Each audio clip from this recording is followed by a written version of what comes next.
ਓਂਕਾਰ ਸਤਿਨਾਮ ਕਰਤਾ ਪੁਰਖ ਨਿਰਭਉ ਨਿਰਵੈਰ ਅਕਾਲ ਮੂਰਤ ਅਜੂਨੀ ਸੈਭੰ ਗੁਰ ਪ੍ਰਸਾਦ।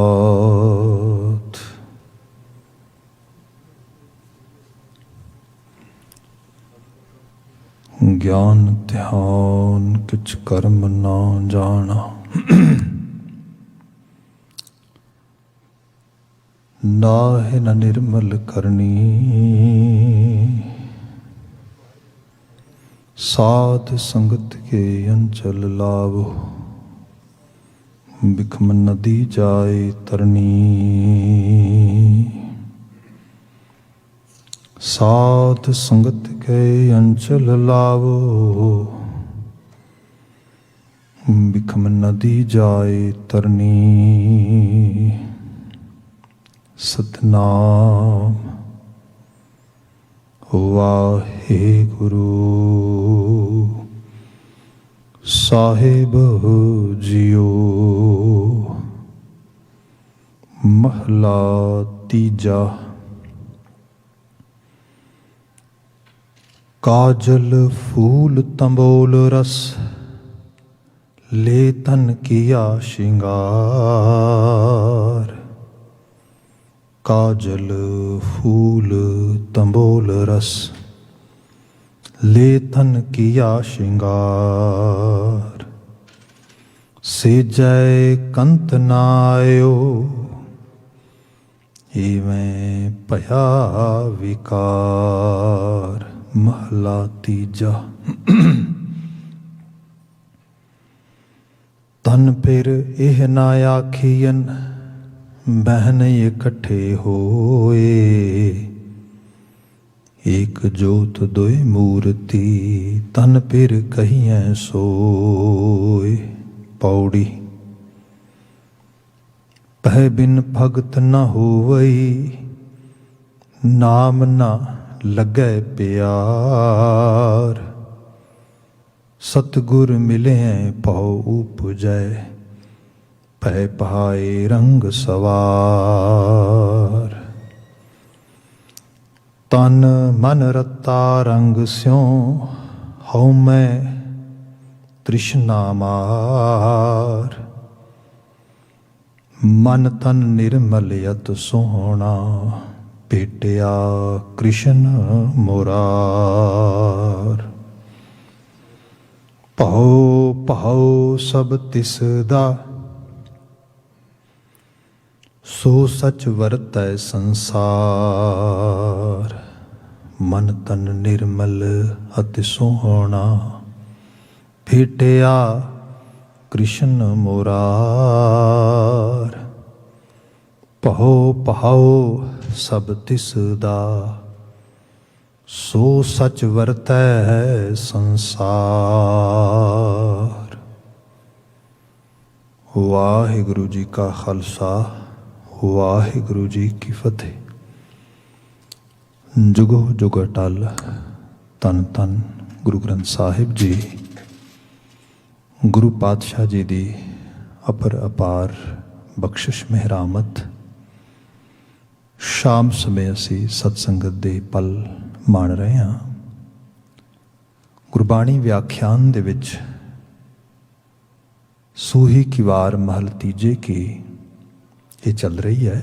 ਆਪ ਜੀ ਨੇ ਇਸ ਪਾਵਨ ਰਚਨਾ ਵਿੱਚੋਂ 9 ਨੰਬਰ ਪੌੜੀ ਤੇ ਨਾਲ ਲੱਗਦੇ 2 ਸ਼ਲੋਕ ਸਰਵਨ ਕੀਤੇ ਨੇ। ਵੈਸੇ ਜੋ ਸਮੁੱਚਾ ਪੈਕੇਜ ਆ, ਇਹਦੇ ਵਿੱਚ 3 ਸ਼ਲੋਕ ਨੇ। 1 ਸ਼ਲੋਕ ਬੀਤੇ ਕੱਲ ਅਸੀਂ ਸੰਪੂਰਨ ਕੀਤਾ ਸੀ, ਵਿਚਾਰਦੇ ਹਾਂ। ਅੱਜ ਅਗਲੇ 2 ਸ਼ਲੋਕ ਤੇ ਪੌੜੀ ਦਾ ਪਾਠ ਆਪ ਨੇ ਸਰਵਨ ਕੀਤਾ ਹੈ।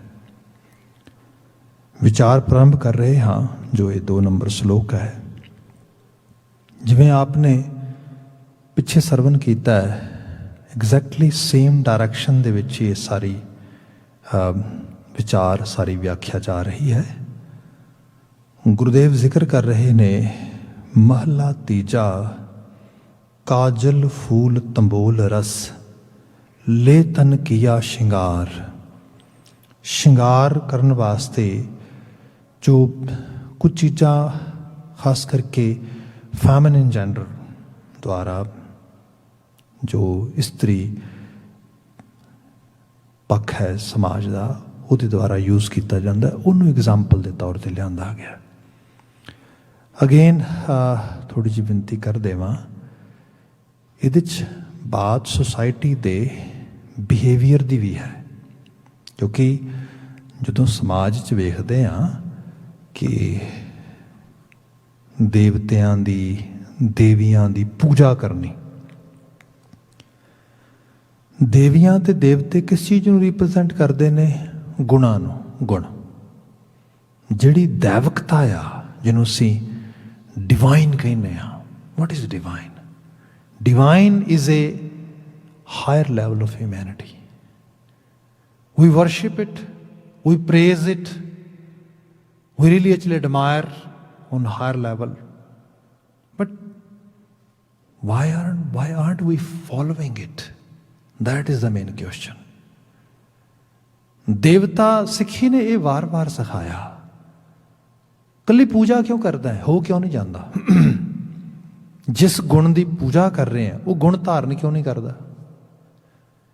ਇਹ ਜਿਹੜੀ ਕੰਟਰਾਡਿਕਸ਼ਨ ਆ ਬੰਦੇ ਦੇ ਵਿੱਚ, ਪੂਜਾ ਵੱਡਿਆਂ ਗੁਣਾਂ ਦੀ ਕਰਨੀ ਹੈ, ਵਡੇਰਿਆਂ ਦੀ ਕਰਨੀ ਹੈ, ਜੀਵਨ ਛੁਟਿਆਰਾ ਰੱਖਣਾ ਹੈ, ਗੁਣ ਨਹੀਂ ਧਾਰਨ ਕਰਨੇ, ਗੁਣੀ ਨਹੀਂ ਹੋਣਾ। ਬਾਬਾ ਜੀ ਕਹਿੰਦੇ ਕਿਹਨੂੰ ਚੀਟ ਕਰ ਰਿਹਾ? ਹੁਣ ਗੱਲ ਆ ਗਈ, ਜੇ ਆਪਾਂ ਦੇਖਿਆ ਜਾਏ ਤੇ ਜਿਹੜਾ ਗਲੈਮਰ ਜਿਹਨੂੰ ਅਸੀਂ ਕਹਿੰਦੇ ਹਾਂ, ਮਤਲਬ ਐਕਸਟਰਨਲ ਲੁੱਕ ਦੇ ਉੱਤੇ, ਐਕਸਟਰਨਲ ਗਲੋਰੀ ਦੇ ਉੱਤੇ ਫੋਕਸ ਕਰਨਾ। ਕੋਈ ਮਕਾਨ ਹੈ ਬਾਹਰੋਂ ਬੜਾ ਖੂਬਸੂਰਤ ਹੈ, ਅਸੀਂ ਗੁਰਬਾਣੀ 'ਚ ਬਚਨ ਪੜ੍ਹਦੇ ਹਾਂ, ਸਭ ਕਹਿੰਦੇ ਗੱਲੀ ਅਸੀਂ ਚੰਗੀਆਂ ਆਚਾਰੀ ਬੁਰੀਆਂ, ਮਨੋਂ ਕੁਸੁੱਧਾਂ ਕਾਲੀਆਂ ਬਾਹਰੋਂ ਚਿਟਵੀਆਂ। ਬਾਹਰੋਂ ਬੜੀ ਰੌਸ਼ਨੀ ਹੋਏ, ਬੜੀ ਆਲੀਸ਼ਾਨ ਬਿਲਡਿੰਗ ਹੋਏ, ਦਰਵਾਜ਼ਾ ਖੋਲ੍ਹੋ ਅੰਦਰ ਬਹਿਣ ਨੂੰ ਜੀ ਨਾ ਕਰੇ, ਕੀ ਹੋਏਗਾ? ਅਸੀਂ ਉਹਨੂੰ ਲਾਈਕ ਕਰਾਂਗੇ ਰਹਿਣ ਵਾਸਤੇ? ਕਦੀ ਵੀ ਨਹੀਂ। ਜਿਹੜਾ ਐਕਸਟਰਨਲ ਪੱਖ ਆ, it's nothing, it's just show off piece. ਗੱਲ ਤੇ ਇੰਟਰਨਲ ਦੀ ਹੈ, ਅੰਤਰੀਵ ਦੁਨੀਆ ਕੈਸੀ ਹੈ। ਜੇ ਹੁਣ ਮਤਲਬ ਹੋਰ ਇੱਕ ਲੈਵਲ ਤੇ ਆ ਜਾਈਏ, ਚਿਹਰਾ ਜਾਂ ਸਾਰਾ ਸਰੀਰ ਜਿਹੜਾ ਆ, ਗੁਰਬਾਣੀ ਇਹ ਨਹੀਂ ਕਹਿੰਦੀ ਵੀ ਇਹ ਮਾੜੀ ਚੀਜ਼ ਹੈ, ਬਹੁਤ ਕੁਦਰਤੀ ਬਖਸ਼ਿਸ਼ ਹੈ, ਨਵਾਜ਼ਿਸ਼ ਹੈ ਹਿਊਮਨ ਲਾਈਫ। ਹਿਊਮਨ ਲਾਈਫ ਨੂੰ ਹੱਥਾਂ ਪੈਰਾਂ ਸਭ ਚੀਜ਼ਾਂ ਨਾਲ ਅਸੀਂ ਤੁਰਦੇ ਫਿਰਦੇ ਹਾਂ, ਪਰ ਸਾਡੀ ਆਈਡੈਂਟਿਟੀ ਸਾਡੇ ਚਿਹਰੇ ਨਾਲ ਹੁੰਦੀ ਹੈ। ਤੇ ਚਿਹਰਾ ਐਕਚੁਅਲ ਲੈਵਲ ਤੇ ਲੋਕੀ ਕਹਿੰਦੇ ਫੇਸ ਐਕਸਪ੍ਰੈਸ਼ਨਸ, ਇਹ ਹਰ ਚੀਜ਼ ਨੂੰ ਐਕਸਪ੍ਰੈਸ ਕਰਦਾ ਹੈ। ਤੁਸੀਂ ਉਦਾਸ ਹੋ, ਤੁਸੀਂ ਉਪਰਾਮ ਹੋ, ਤੁਸੀਂ ਖੁਸ਼ ਹੋ, ਤੁਸੀਂ ਦੁਖੀ ਹੋ, ਤੁਹਾਡਾ ਚਿਹਰਾ ਦੱਸਦਾ ਹੈ। ਸਟ੍ਰੈਸ ਜਿਹੜੀ ਹੈ ਇਹ ਚਿਹਰੇ ਤੋਂ ਦਿਸਦੀ ਹੈ, ਖੁਸ਼ੀ ਚਿਹਰੇ ਤੋਂ ਦਿਸਦੀ ਹੈ। ਨਾਓ ਇਟ ਇਜ਼ ਜਿਹੜੀ ਮਤਲਬ ਕਿਹਾ ਜਾਂਦਾ ਹੈ ਕਿ ਲੋਕਾਂ ਦੇ 'ਚ they forcefully smile, they don't have natural smiles, ਕਿਉਂਕਿ ਜੇ ਅੰਦਰ ਦੀ ਤੇ ਬਾਹਰ ਦੀ ਬਾਡੀ ਲੈਂਗੁਏਜ ਜਿਹੜੀ ਬੰਦੇ ਦੀ ਤੇ ਜੋ ਇਨਰ ਸਾਈਡ ਤੇ ਚੱਲ ਰਿਹਾ ਹੈ, ਮਿਸਮੈਚ ਹੈ ਦੋਨਾਂ ਦੇ ਵਿੱਚ। ਸੋ ਇਹ ਚੀਜ਼ਾਂ ਜਿਹੜੀਆਂ ਨੇ ਬਿਆਨ ਕਰਦੀਆਂ ਨੇ। ਇਹਦੇ ਤੇ ਕਿਹਾ ਗਿਆ ਕਿ ਸਪੋਜ਼ ਜੇ ਤੁਹਾਡਾ ਇਨਰ ਹੈਲਦੀ ਹੈ, ਤੁਹਾਡੇ ਹੈਲਦੀ ਆਰਗਨਸ ਨੇ, ਤੁਸੀਂ ਤੁਹਾਡਾ ਬਲੱਡ ਵਰਕ ਠੀਕ ਹੈ, ਤੁਹਾਡਾ ਸਾਰਾ ਕੁਝ, ਚਿਹਰਾ ਵੀ ਹੱਸੂ ਹੱਸੂ ਕਰਦਾ। ਜੇ ਉਹ ਤੁਹਾਡੇ ਆਰਗਨਸ ਹੀ ਨਹੀਂ ਠੀਕ ਹੈਗੇ, ਤੁਸੀਂ ਅੰਦਰੋਂ ਬਿਮਾਰ ਹੋ, ਤੇ ਚਿਹਰੇ ਨੂੰ ਕਿੰਨੀ ਕੁ ਦੇਰ ਮੇਕਅਪ ਕਰੋਗੇ? ਅਲਟੀਮੇਟਲੀ ਉਹ ਚੀਜ਼ ਜਿਹੜੀ ਹੈ ਲੰਬਾ ਸਮਾਂ ਨਹੀਂ ਚੱਲ ਸਕੇਗੀ। ਅੱਜ ਦੀ ਸੁਸਾਇਟੀ ਦੇ ਵਿੱਚ ਆਪ ਦੇਖੋਗੇ ਜਿੰਨਾ ਜ਼ੋਰ ਇਸ ਚੀਜ਼ 'ਤੇ ਲਾਇਆ ਗਿਆ ਹੈ, ਜਿਹਨੂੰ ਕਹਿ ਲਓ ਕਿ ਬੰਦੇ ਦੀ ਆਊਟਰ ਲੁੱਕ ਵਾਸਤੇ, ਤੇ ਉਹਦੇ ਲਈ ਮਤਲਬ ਪੂਰੇ ਦੇ ਪੂਰੇ ਪਾਰਲਰਸ ਬਣਾ ਦਿੱਤੇ ਗਏ ਇਹਦੇ ਵਾਸਤੇ, ਇਹ ਸਭ ਚੀਜ਼ਾਂ ਦੇ ਉੱਤੇ, ਤੇ ਫੋਕਸ ਹੀ ਸਾਰਾ ਇਸ ਲੈਵਲ 'ਤੇ ਚਲਾ ਗਿਆ। ਇਹ ਗਲੈਮਰਾਈਜ਼ ਕਰਕੇ ਅਸੀਂ ਕਿਹਨੂੰ ਚੀਟ ਕਰ ਰਹੇ ਹਾਂ ਤੇ ਕਿਹਨੂੰ ਅਸੀਂ ਦੱਸਣਾ ਚਾਹੁੰਦੇ ਹਾਂ? ਗੁਰੂ ਬਾਬਾ ਜੀ ਬਹੁਤ ਡੀਪ ਲੈਵਲ ਦੀ ਗੱਲ ਕਰਦੇ ਤੇ ਸਿਆਣਪ ਦੀ ਬਾਤ ਸਾਡੀ ਪੱਲੇ ਪਾਉਂਦੇ। ਇੱਥੇ ਕਿਹਾ ਗਿਆ, ਜਿਵੇਂ ਆਪਾਂ ਹੋਰ ਸ਼ਬਦ ਪੜ੍ਹ ਲੈਂਦੇ ਹਾਂ, ਮਹਾਰਾਜ ਬਿਆਨ ਕਰਦੇ ਨੇ, ਰਸ ਸੋਇਨਾ ਰਸ ਰੂਪਾ ਕਾਮਣ, ਰਸ ਪਰਮਲ ਕੀ ਵਾਸ, ਰਸ ਘੋੜੇ ਰਸ ਸੇਜਾ ਮੰਦਰ, ਰਸ ਮੀਠਾ ਰਸ ਮਾਸ, ਏਤੇ ਰਸ ਸਰੀਰ ਕੇ ਕਹਿ ਕਟ ਨਾਮ ਨਿਵਾਸ। ਬੰਦਾ ਰਸ ਲੈ ਰਿਹਾ, ਕਾਹਦੇ ਵਿੱਚੋਂ ਲੈ ਰਿਹਾ? ਰਸ ਸੋਇਨਾ ਰਸ ਰੂਪਾ ਕਾਮਣ। ਫਿਰ ਸ਼ਬਦ ਨੂੰ ਦੇਖਿਆ ਤੇ ਕਾਜਲ ਫੂਲ ਤੰਬੋਲ ਰਸ, ਲੈ ਤਨ ਕੀਆ ਸ਼ਿੰਗਾਰ। ਮਤਲਬ ਕੁਛ ਚੀਜ਼ਾਂ, ਕੁਝ ਉਹ ਜਿਹੇ ਔਰ ਜਿਹੜੇ ਹੈਗੇ ਨੇ ਔਰਨਾਮੈਂਟਸ ਵਗੈਰਾ, ਉਹਨਾਂ ਨੂੰ ਸਰੀਰ 'ਤੇ ਪਾਉਣ ਵਾਸਤੇ ਸੋਨਾ ਚਾਂਦੀ ਇਹੋ ਜਿਹੀਆਂ ਚੀਜ਼ਾਂ ਲੈਣ ਦੀਆਂ, ਅਤੇ ਉਹ ਪਾ ਲਏ। ਅਤੇ ਉਹਦੇ ਨਾਲ ਹੁਣ ਪਾਉਣ ਨਾਲ ਕੀ ਮਿਲ ਗਿਆ? ਪੇਟ ਥੋੜ੍ਹਾ ਭਰ ਗਿਆ, ਕੋਈ ਪ੍ਰਾਪਤੀ ਥੋੜ੍ਹਾ ਹੋ ਗਈ। ਰਸ ਹੈ। ਰਸ ਕੀ ਹੈ? ਇੱਕ ਮਨ ਦਾ ਵਲਵਲਾ ਆਇਆ। ਫਿਰ ਇੱਕ ਬੇਬਾਤ ਕਹਾਂਗਾ, ਸਮਾਜਾਂ ਦੇ ਵਿੱਚ ਜਿਵੇਂ ਤੁਸੀਂ ਸਮਾਜ ਦੇ ਵਿੱਚ ਇੱਕ ਵੱਡਾ ਚਲਨ ਚਲਾ ਲਓਗੇ, ਜਿਹਨੂੰ ਅਸੀਂ ਫਿਨੋਮੀਨਾ ਕਹਿੰਦੇ ਹਾਂ, ਉਹੀ ਚੀਜ਼ ਫਿਨੋਮੀਨਲ ਹੋ ਜਾਏਗੀ। ਉਹੀ ਚੀਜ਼ ਜਿਹੜੀ ਹੈ ਐਕਸਟਰਾ ਆਰਡੀਨਰੀ ਹੋ ਜਾਏਗੀ। ਫੈਸ਼ਨ ਇਹੀ ਹੁੰਦਾ, ਹੋਰ ਕੁਛ ਨਹੀਂ। ਲੋਕਾਂ ਨੂੰ ਕਿਸੇ ਕਨਵਿੰਸਿੰਗ ਲੈਵਲ 'ਤੇ ਲੈ ਆਉਣਾ ਕਿ ਆਹ ਚੀਜ਼ ਬੜੀ ਵਧੀਆ ਹੈ। ਆਪ ਹੋਰ ਰੰਗ ਦੇਖੋ, ਸਾਡੇ ਕੋਲ ਤਾਂ ਇਹਦੇ 'ਚ ਸਟੱਡੀਜ਼ ਵੀ ਹੈਗੀਆਂ ਨੇ ਮੈਂਟਲ ਹੈਲਥ ਦੇ ਵਿੱਚ। ਜਿਵੇਂ ਬੱਚੇ ਵੀਡੀਓ ਗੇਮਸ ਪਲੇ ਕਰਦੇ ਨੇ ਜਾਂ TV ਸੀਰੀਜ਼ ਵੇਖਦੇ ਨੇ, ਇਸ ਸਾਰੇ ਬਾਬਤ ਜਿਹੜਾ ਅੱਜ ਕੱਲ੍ਹ ਸੋਸ਼ਲ ਮੀਡੀਆ ਆ, ਹੋਰ ਇਹੋ ਜਿਹੀਆਂ ਚੀਜ਼ਾਂ ਨੇ, ਜਿਸ ਚੀਜ਼ ਦੀ ਬਹੁਤੀ ਚਰਚਾ ਹੋਏਗੀ ਬੰਦਾ ਉਹਨੂੰ ਵੇਖਣਾ ਚਾਹੇਗਾ, ਉਹਦੇ 'ਚ ਪਾਰਟੀਸਪੇਟ ਕਰਨਾ ਚਾਹੇਗਾ। ਪਤਾ ਲੱਗਾ ਕਿ ਵਾਕਿਆ 'ਚ ਚੀਜ਼ ਵਧੀਆ ਆ, ਨਹੀਂ ਵਧੀਆ ਨਹੀਂ ਹੈ। ਅਸਲ 'ਚ ਗੱਲ ਇਹ ਹੈ, ਲੋਕ ਇਹਦੀ ਚਰਚਾ ਜ਼ਿਆਦਾ ਕਰ ਰਹੇ ਨੇ, ਇਸ ਕਰਕੇ ਹਰ ਬੰਦੇ ਨੂੰ ਚੰਗੀ ਲੱਗ ਰਹੀ। ਉਹਨੂੰ ਲੱਗ ਰਿਹਾ ਮੈਂ ਟਰੈਂਡ ਦੇ ਨਾਲ ਜਾ ਰਿਹਾ, ਫਿਟ ਇਨ ਹੋਣ ਦੀ ਗੱਲ ਹੋ ਰਹੀ ਹੈ, ਉਹਨੂੰ ਵਧੀਆ ਫੀਲ ਹੋ ਰਿਹਾ ਕਿਉਂਕਿ ਦੂਸਰੇ ਨੇ ਗੱਲ ਕਹਿ ਦਿੱਤੀ ਹੈ। ਸੋ ਇਨ ਬਿਨ ਸਮਾਜਾਂ ਦੇ ਵਿੱਚ ਆਪ ਹੋਰ ਦੇਖੋ, ਕਸਟਮ ਲੋਕਾਂ ਦੇ ਦੇਖੋ, ਜੋਗ੍ਰਾਫੀਕਲ ਇਲਾਕੇ ਦੇ ਵਿੱਚ ਕੁਝ ਇਲਾਕਿਆਂ 'ਚ ਇੱਕ ਤਰ੍ਹਾਂ ਦੇ ਗਹਿਣੇ ਨੇ, ਉਹ ਪਾ ਕੇ ਸਮਾਜ ਦੇ ਲੋਕ ਖੁਸ਼ ਹੁੰਦੇ ਨੇ। ਇੱਕ ਸੇ ਹੋਰ ਇਲਾਕੇ 'ਚ ਦੂਜੇ ਤਰ੍ਹਾਂ ਦੇ ਗਹਿਣੇ ਨੇ, ਉਹ ਪਾ ਕੇ ਖੁਸ਼ ਹੁੰਦੇ ਨੇ। ਕੁਝ ਸਮਾਜ ਵਿੱਚ ਇੱਕ ਤਰ੍ਹਾਂ ਦਾ ਲਿਬਾਸ ਹੈ, ਉਹ ਪਾ ਕੇ ਖੁਸ਼ ਹੁੰਦੇ ਨੇ। ਦੂਜੇ ਸਮਾਜ ਦੂਜੇ ਤਰ੍ਹਾਂ ਦਾ ਲਿਬਾਸ ਹੈ, ਉਹ ਪਾ ਕੇ, ਤੇ ਲਗਾਤਾਰ ਪੁਸ਼ਤਾਂ ਤੋਂ ਤੁਰਿਆ ਆ ਰਿਹਾ ਹੈ। ਇਹ ਕਿਉਂ ਆ? ਕਿਉਂਕਿ ਉਹਨਾਂ ਨੂੰ ਫੀਡ ਕੀਤਾ ਗਿਆ ਲਗਾਤਾਰ।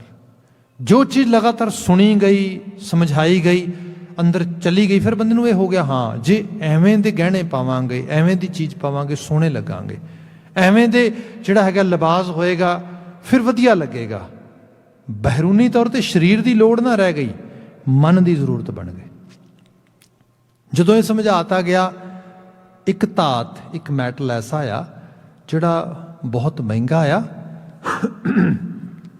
ਤੇ ਉਸ ਨੂੰ ਜੇ ਸਰੀਰ 'ਤੇ ਪਾਇਆ ਜਾਏ ਤੇ ਬੰਦੇ ਦੇ ਸਰੀਰ ਦੀ ਵੈਲਿਊ ਵੱਧ ਜਾਂਦੀ ਹੈ, ਬੰਦੇ ਦੀ ਵੈਲਿਊ ਵੱਧ ਜਾਂਦੀ ਹੈ। ਮਤਲਬ ਸੋਨਾ ਚਾਂਦੀ ਪਾਉਣਾ ਸ਼ੁਰੂ ਕਰਤਾ, ਤੇ ਫਿਰ ਪਾਇਆ ਨਹੀਂ ਗਾ, ਬਲਕਿ ਉਹ ਪਾ ਕੇ ਰਸ ਦੂਜਿਆਂ ਨੂੰ, ਕਿਉਂਕਿ ਵਿਖਾਉਣਾ, ਦੂਜੇ ਮੇਰੇ ਵੱਲ ਵੇਖਦੇ ਨੇ, ਮੇਰੇ ਤਨ 'ਤੇ ਕੋਈ ਚੀਜ਼ ਪਾਈ ਹੋਈ ਉਹ ਮਹਿੰਗੀ ਹੈ, ਲੋਕੀ ਅਟੈਂਸ਼ਨ ਪੇ ਕਰਦੇ ਨੇ। ਆਹ ਰੂਪ ਜਿਹੜਾ ਆ, ਇਹ ਰਸ ਦਿੰਦਾ ਆ।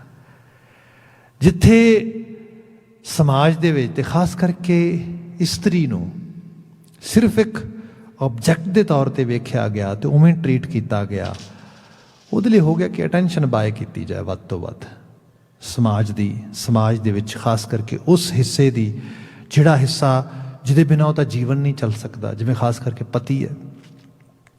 ਸੋ ਸਾਰੇ ਦੇ ਬਾਬਤ ਉਹ ਸਾਰਾ ਮੇਕਅਪ ਕਰ ਰਹੀ ਹੈ, ਸਭ ਚੀਜ਼ਾਂ ਕਰ ਰਹੀ ਉਸ ਰੂਪ ਦੇ ਵਿੱਚ। ਗੁਰੂ ਸਾਹਿਬ ਨੇ ਇਸ ਨੂੰ ਇੱਕ ਐਗਜ਼ਾਮਪਲ ਦੇ ਤੌਰ 'ਤੇ ਯੂਜ਼ ਕਰਕੇ ਸਾਨੂੰ ਸਾਰਿਆਂ ਨੂੰ ਇੱਕ ਅਧਿਆਤਮੀ ਸਿੱਖਿਆ ਦਿੱਤੀ। ਉਹ ਕਿਆ ਬੰਦੇ, ਇਹਦੇ 'ਚ ਨਾ ਗਵਾਚਾ ਰੋ। ਰਸ ਸੋਇਨਾ ਰਸ ਰੂਪਾ ਕਾਮਣ, ਰਸ ਪਰਮਲ ਕੀ ਵਾਸ, ਰਸ ਘੋੜੇ ਰਸ ਸੇਜਾ ਮੰਦਰ। ਮਰਦ ਪ੍ਰਧਾਨ ਬਾਤ ਵੀ ਕੀਤੀ ਗਈ। ਘੋੜੇ, ਸੇਜਾ, ਮੰਦਰ, ਇਹਦਾ ਗੁਮਾਨ ਕਰਨਾ, ਜਿਹੋ ਜਿਹਾ ਘੋੜਾ ਮੇਰੇ ਕੋਲ ਹੈ, ਜਿਹੋ ਜਿਹੀ ਗੱਡੀ ਮੇਰੇ ਕੋਲ ਹੈ, ਕਿਸੇ ਕੋਲ ਨਹੀਂ ਹੈ, ਜਿਹੋ ਜਿਹਾ ਮਕਾਨ ਮੇਰਾ ਹੈ, ਕਿਸੇ ਦਾ ਮਕਾਨ ਨਹੀਂ ਹੈਗਾ, ਇੱਕ ਇਸ ਤਰ੍ਹਾਂ ਦੀ। ਹਾਲਾਂਕਿ ਕੀ ਉਹ ਤੇਰੀ ਨੀਡ ਨੂੰ ਐਡਰੈਸ ਕਰ ਰਹੀ ਹੈ ਚੀਜ਼? ਜੇ ਤੇਰੀ ਨੀਡ ਨੂੰ ਐਡਰੈਸ ਕਰੇ, ਦੈਟਸ ਗੁੱਡ। ਹੁਣ ਸਪੋਜ਼ ਕਰੋ ਕਿਸੇ ਨੇ A ਡੈਸਟੀਨੇਸ਼ਨ ਤੋਂ B ਡੈਸਟੀਨੇਸ਼ਨ ਤੱਕ ਜਾਣਾ ਆ, any sort of vehicle can help.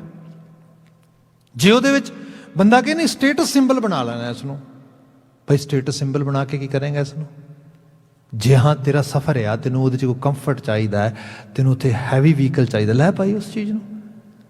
ਪਰ ਇਹਦੇ 'ਚੋਂ ਰਸ ਪ੍ਰਾਪਤ ਕਰਨਾ ਬਹੁਤ ਸਿੰਪਲ ਜੀ ਗੁਰੂ ਸਾਹਿਬ ਦੀ ਸਾਰੀ ਐਕਸਪਲੇਨੇਸ਼ਨ ਹੈ ਇਹਦੇ 'ਚ ਇੱਕ ਵਾਰੀ ਗਵਾਚ ਕੇ ਨਾ ਫਿਰ ਇਹਨੂੰ ਐਡਿਕਸ਼ਨ ਵੀ ਕਿਹਾ ਜਾਂਦਾ ਹੈ। ਇੱਕ ਐਸਾ ਨਸ਼ਾ ਆ ਜਿਹੜਾ ਚੜ੍ਹਦਾ ਲਗਾ ਜਾਣਾ, ਇਹ ਬੰਦੇ 'ਚੋਂ ਉਤਰੇਗਾ ਨਹੀਂ। ਸਾਡੀ ਤੁਹਾਡੀ ਗੱਲ ਹੀ ਛੱਡੋ, ਪਿਛਲੀ ਸਦੀ ਦੇ ਵਿੱਚ ਬਹੁਤ ਜ਼ਿਆਦਾ ਪੜ੍ਹਿਆ ਜਾਣ ਵਾਲਾ ਸ਼ਖਸ, ਬਹੁਤ ਜ਼ਿਆਦਾ ਵਰਲਡ ਵਾਈਡ ਦੇ ਵਿੱਚ, ਉਹ ਪਤਾ ਕੌਣ ਸੀਗਾ? ਰਜਨੀਸ਼ ਓਸ਼ੋ। ਆਪ ਹੈਰਾਨ ਹੋਵੋਗੇ, ਜਿਹੜੀ ਰੋਲਸ ਰੋਏ ਕਾਰ ਆ, ਹੁਣ ਉਹ ਹੋ ਸਕਦਾ ਹੈ ਉਹ ਤਾਂ ਕਦੀ ਇਹਨੇ ਟਰੈਵਲ ਵੀ ਨਹੀਂ ਸੀ ਕਰਦਾ, ਪਰ ਉਹਨੇ 90+ ਖਰੀਦ ਕੇ ਅਮਰੀਕਾ ਰੱਖੀਆਂ ਸੀਗੀਆਂ। ਹਾਲਾਂਕਿ ਲੋਕਾਂ ਨੂੰ ਇਹ ਦੱਸਦਾ ਹੁੰਦਾ ਸੀਗਾ ਕਿ ਜਿਹੜਾ ਹੈਗਾ ਖੁਸ਼ੀ ਮੰਨਦੀ ਹੈ ਸਭ ਉਸ ਰੂਪ ਦੇ ਵਿੱਚ ਆ, ਪਰ ਉਹਨਾਂ ਦੇ ਅੱਗੋਂ ਵਾਕ ਕਰਦਾ ਸੀ ਤੇ ਉਹ ਇੰਟਰਵਿਊ 'ਚ ਇੱਕ ਦੱਸਦਾ ਵੀ ਮੈਨੂੰ ਬੜਾ ਚੰਗਾ ਲੱਗਦਾ। ਹੁਣ ਆਹ ਜਿਹੜੀ ਚੀਜ਼ ਹੈ ਕੀ ਹੈ? ਰਸ ਆ। ਇਹ ਇੰਟਰਟੇਨ ਕਰ ਰਿਹਾ ਬੰਦੇ ਨੂੰ, ਤੇ ਇਹਦਾ ਕੋਈ ਅੰਤ ਨਹੀਂ ਹੈ। ਇਹ 'ਚ ਬੰਦਾ ਲੱਗਾ ਰਹੇਗਾ, એનર્ਜੀ ਲਗਾਏਗਾ, ਸਭ ਚੀਜ਼ਾਂ। ਐਂਡ ਆਫ ਦਾ ਡੇ ਫਿਰ ਬੰਦੇ ਨੂੰ ਇੱਕ ਪਛਤਾਵਾ ਵੀ ਆਉਂਦਾ ਹੈ, ਵਾਹ I was wasting my whole energy time over this side, ਕੁਛ ਚੰਗਾ ਕਿਉਂ ਨਹੀਂ ਕਰ ਪਾਇਆ ਮੈਂ। ਇਹਨੂੰ ਵਕਾਰ ਕਹਿੰਦੇ ਨੇ, mean something meaningless, ਜਿਹੜੇ 'ਚ ਕੁਛ ਵੀ ਐਂਡ ਆਫ ਦਾ ਡੇ ਕੁਛ ਵੀ ਕੱਢਣ ਪਾਉਣ ਨੂੰ ਨਹੀਂ ਮਿਲੇਗਾ। ਆਪਾਂ ਦੇਖੀਏ ਛੋਟੇ ਹੁੰਦੇ ਤੁਸੀਂ ਬੱਚੇ ਦੇਖੇ ਹੋਣਗੇ, ਚੀਜ਼ਾਂ ਦੀ ਕਲੈਕਸ਼ਨ ਕਰਦੇ ਨੇ, ਇਹੋ ਜਿਹੀਆਂ ਐਕਟੀਵਿਟੀਜ਼ ਪਾਰਟੀਸਪੇਟ ਕਰਦੇ ਨੇ, ਥੋੜ੍ਹੇ ਵੱਡੇ ਹੁੰਦੇ ਨੇ ਫਿਰ ਹੱਸਦੇ ਨੇ ਆਪਣੇ ਆਪ ਦੇ, how stupid I was that time, I was crying for these things, nothing। ਪਰ ਉਦੋਂ ਵੀ ਇੱਕ ਚਾਈਲਡਿਸ਼ ਬਿਹੇਵੀਅਰ ਤੋਂ ਕਿਸੇ ਕੁਝ ਹੋਰ ਚੀਜ਼ ਲਈ ਕਰਾਈ ਕਰ ਰਿਹਾ, ਥੋੜਾ ਹੋਰ ਫਿਰ ਵੱਡਾ ਹੁੰਦਾ ਫਿਰ ਸੋਚਦਾ ਓ ਮਾਈ ਗॉश, ਆਸ ਲਈ ਮੈਂ ਰੋ ਰਿਹਾ ਸੀਗਾ। ਗੁਰੂ ਬਾਬਾ ਜੀ ਕਹਿੰਦੇ ਜਦੋਂ ਉਹਦੇ ਵਿੱਚ ਉਦੋਂ ਰਸ ਮਿਲ ਰਿਹਾ, ਉਹਦੇ ਵਿੱਚੋਂ ਉਦੋਂ ਲੱਗ ਰਿਹਾ ਕਿ yes it actually make me happy, it actually feels me good, so that's why I should do that. ਇਹੋ ਜਿਹੀ ਬਾਤ ਹੋ ਰਹੀ ਹੈ। ਗੁਰੂ ਬਾਬਾ ਜੀ ਕਹਿੰਦੇ ਇਹ ਰਸ ਘੋੜੇ ਰਸੇ ਜਾ ਮੰਦਰ, ਰਸ ਮੀਠਾ ਰਸ ਮਾਸ। ਖਾਣ ਪੀਣ ਦੇ ਉੱਤੇ ਵੀ ਮਿੱਠਾ ਬਹੁਤ ਖਾਣਾ, ਮਾਸ ਬਹੁਤ ਖਾਣਾ। ਅੱਜ ਦੀ ਫੂਡ ਚੇਨ ਤੁਸੀਂ ਦੇਖਦੇ ਹੋ ਨਾ, ਕੋਵਿਡ ਨੇ ਤੇ ਬਹੁਤ ਕੁਝ ਖੋਲ੍ਹ ਦਿੱਤੇ, ਪੋਲ ਹੀ ਖੋਲ੍ਹਦੇ ਧਰ ਕੇ। ਅਲਕੋਹਲ ਇਨਟੇਕ ਜਾਂ ਬਹੁਤ ਜ਼ਿਆਦਾ ਨੌਨ ਵੈਜ ਇਨਟੇਕ ਜਿਹੜਾ ਆ, ਇਹ ਬੰਦੇ ਦੀ ਇਮਿਊਨਿਟੀ ਘਟਾ ਦਿੰਦਾ ਹੈ। ਬੰਦੇ ਦਾ ਇਮਿਊਨ ਲੈਵਲ ਜਿਹੜਾ ਆ ਉਹ ਲੋਅਰ ਹੋ ਜਾਂਦਾ ਹੈ, ਉਹਦੀ ਜਿਹੜੀ ਰੋਗਾਂ ਨਾਲ ਲੜਨ ਦੀ ਤਾਕਤ ਘਟ ਜਾਂਦੀ ਹੈ। ਕਿਉਂਕਿ ਜਿਸ ਤਰੀਕੇ ਨਾਲ ਮੈਸਿਵ ਪ੍ਰੋਡਕਸ਼ਨ ਹੋ ਰਹੀ ਸਾਰੀ ਦੀ ਸਾਰੀ, ਉਸ ਦੇ ਉੱਤੇ ਜ਼ੋਰ ਲਗਾਇਆ ਜਾ ਰਿਹਾ। ਹੁਣ ਕਿਹਾ ਜਾ ਰਿਹਾ ਕਿ ਬੰਦੇ ਨੂੰ ਫੂਡ ਵਿੱਚ ਚੇਂਜਸ ਕਰਨ ਦੀ ਲੋੜ ਹੈ। ਗੁਰੂ ਬਾਬਾ ਜੀ ਕਹਿੰਦੇ ਇਹਨਾਂ ਰਸਾਂ ਕਸਾਂ 'ਚ ਕੁਛ ਨਹੀਂ ਕੱਢਣ ਪਾਉਣ ਨੂੰ ਤੇਰੇ ਵਾਸਤੇ। रस मीठा रस मास, एते रस शरीर के, जे इतने शरीर के रसां च गलतान रहेगा कै कट नाम निवास। माइंडफुलनेस अज क्या जाता है? माइंडफुलनेस, माइंड तो हर वक्त लॉस्ट है, वो वॉन्डरिंग कर रहा, वॉन्डरिंग ये कर रहा है कि ओके सवेरे ब्रेकफास्ट इहदा कीता सीगा and lunch I am gonna have today for this, but yesterday I was eating the same sort of lunch, no today lunch should be different. Mindfulness कित्थे हो रही है? ਬੰਦਾ ਤੇ ਕਿਸੇ ਹੋਰ ਚੀਜ਼ ਗਵਾਚ ਗਿਆ। ਬੰਦਾ ਤੇ ਇਕੱਲਾ ਇਹ ਨਹੀਂ ਗਾ, ਸੌਰੀ ਟੂ ਸੇ, ਅਸੀਂ ਓਪਨਲੀ ਇਹ ਗੱਲ ਡਿਸਕ੍ਰਾਈਬ ਕਰ ਸਕਦੇ ਹਾਂ, ਮੈਨੂੰ ਖਾਣ 'ਚ ਕਿਹੜੀ ਚੀਜ਼ ਚੰਗੀ ਲੱਗ ਰਹੀ ਹੈ, ਪਾਣ 'ਚ ਕਿਹੜੀ ਚੀਜ਼ ਚੰਗੀ ਲੱਗ ਰਹੀ ਹੈ। The whole shabad was talking about intimacy and that's also there. ਕਿਉਂਕਿ ਜਿਹੜੀਆਂ ਚੀਜ਼ਾਂ ਸਰੀਰ ਦੇ ਨਾਲ ਸਰੀਰ ਨੂੰ ਰਸ ਦਿੰਦੀਆਂ ਨੇ, ਅਲਟੀਮੇਟਲੀ ਹੋਏਗਾ ਕੀ? ਅੱਜ ਵੈਸਟਰਨ ਜਾਂ ਅਮਰੀਕਨ ਸੋਸਾਇਟੀ ਜਿਹਨੂੰ ਅਸੀਂ ਕਹਿੰਦੇ ਹਾਂ, ਪ੍ਰੋਬਲਮ ਕੀ ਹੈ ਇੱਥੇ? ਹਰ ਚੀਜ਼ ਅਵੇਲੇਬਲ ਆ। ਜਿੰਨਾ ਸੁਸਾਈਡ ਇੱਥੇ ਹੁੰਦਾ ਹੈ, ਜਿੰਨੀ ਡੋਮੈਸਟਿਕ ਪ੍ਰੋਬਲਮ ਇੱਥੇ ਹੈ, ਜਿੰਨਾ ਇੱਥੇ ਫੈਮਿਲੀ ਇਨਵਾਇਰਮੈਂਟ ਖਰਾਬ ਹੋ ਚੁੱਕਾ ਆ, ਯੂ ਕਾਂਟ ਬਿਲੀਵ। ਇਤਨਾ ਜ਼ਿਆਦਾ ਦੁਨੀਆ ਪੱਧਰ ਦੇ ਵਿੱਚ ਜਿਤਨਾ ਸੋਸ਼ਲ ਵਰਕ ਇੱਥੇ ਪੜ੍ਹਿਆ ਜਾਂਦਾ, ਜਿਤਨਾ ਸੋਸ਼ਲ ਐਕਟੀਵਿਟੀਜ਼ ਦੇ ਇੱਥੇ ਪਾਰਟੀਸਪੇਟ ਕੀਤਾ ਜਾਂਦਾ, ਮਤਲਬ ਲਿਟਰਲੀ ਤੌਰ 'ਤੇ ਚਾਈਲਡ ਏਡ ਸੁਸਾਇਟੀਜ਼ ਚੱਲਦੀਆਂ ਨੇ, ਔਰ ਜਿਹੜਾ ਹੈਗਾ ਇਤਨੇ ਔਰਫਨ ਸੈਂਟਰ ਚੱਲਦੇ ਨੇ।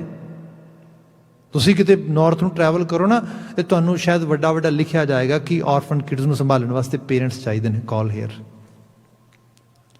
ਇਹ ਕਿਵੇਂ ਹੋ ਗਿਆ? ਇੱਥੇ ਕਿਹੜਾ ਸੀਰੀਆ ਦੀ ਜੰਗ ਲੱਗੀ ਹੈ ਜਿਹੜੇ ਮਾਂ ਬਾਪ ਮਰ ਗਏ ਤੇ ਬੱਚੇ ਔਰਫਨਸ ਹੋ ਗਏ? No, something else is going on. ਲੋਕਾਂ ਦੀ ਜ਼ਰੂਰਤ ਜਿਹੜੀ ਹੈ ਉਹ ਕੁਛ ਹੋਰ ਹੋ ਗਈ ਹੈ। ਇੱਥੇ ਤੇ ਹਾਲਤ ਇਹ ਹੈ ਕਿ ਐਵਰੇਜ ਅਮਰੀਕਨ ਬਾਰੇ ਕਿਹਾ ਜਾਂਦਾ ਸੀਗਾ ਕਿ ਉਹ ਆਪਣੇ ਲਾਈਫ ਟਾਈਮ ਦੇ ਵਿੱਚ 8 ਘਰ ਬਦਲਦਾ ਹੈ ਅਤੇ ਟਵਾਈਸ ਇਸ ਤੋਂ ਡਬਲ ਜਿਹੜੇ ਘਰ 'ਚ ਰਹਿਣ ਵਾਲੇ ਮੈਂਬਰ ਨੇ ਉਹ ਬਦਲਦਾ। So you can gas what kind of culture we are actually witnessing over here. So ਇਹ ਸਮਾਜ ਵਿੱਚ ਕੀ ਹੈ, ਇਹ ਰਸ ਕਸ ਆ।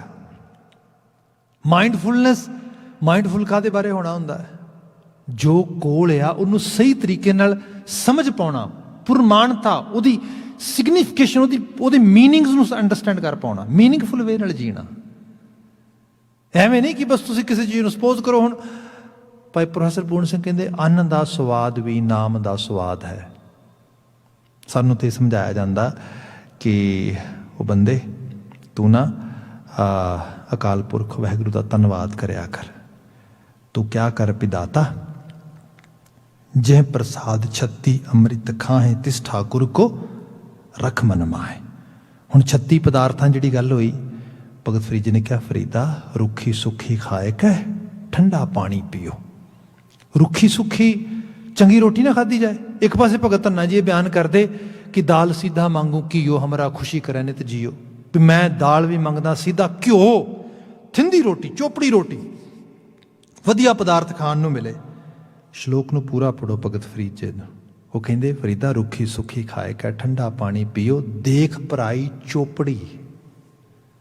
ਪਰਾਇਆ ਆਪਣੇ ਤੋਂ ਦੂਜਾ ਵੇਖਣਾ, ਉਹਨੂੰ ਵੇਖ ਕੇ ਨਾ ਤਰਸਾਏ ਜੀਓ, ਅੰਦਰ ਜੀ ਤਰਸਣਾ। ਓ ਹੋ ਆ ਮੇਰੇ ਕੋਲ ਹੋਏ, ਆਹ ਚੀਜ਼ ਮੈਂ ਭੋਗਾਂ, ਆਹ ਚੀਜ਼ ਮੈਨੂੰ ਮਿਲੇ। ਇਹ ਅਲਾਮਤ, ਇਹਦੇ ਨਾਲ ਮਾਈਂਡਫੁਲਨੈਸ ਨਹੀਂ ਆਉਂਦੀ, ਮਾਈਂਡ ਵਾਂਡਰਿੰਗ ਆਉਂਦੀ ਹੈ। ਜਿਸ ਘਰ ਵਿੱਚ ਰਹਿ ਰਿਹਾ ਉਸ ਘਰ ਦੇ ਵਿੱਚ ਮਨ ਨਹੀਂ ਰਹਿ ਰਿਹਾ। ਜਿਸ ਪਰਿਵਾਰ ਵਿੱਚ ਰਹਿ ਰਹੇ ਉੱਥੇ ਮਨ ਨਹੀਂ ਰਹਿ ਰਿਹਾ। ਜਿਸ ਤਨ ਨੂੰ ਨਾਲ ਹੰਡਾ ਰਿਹਾ ਉੱਥੇ ਮਨ ਨਹੀਂ ਹੰਡਾ ਰਿਹਾ ਨਾਲ। This is the issue. ਮੈਂ ਪਲੇਨ ਵੇ ਨਾਲ, ਬੜੇ ਸਿੰਪਲ ਵੇ ਨਾਲ ਬਿਆਨ ਕਰਨ ਦੀ ਟਰਾਈ ਕਰ ਰਿਹਾ।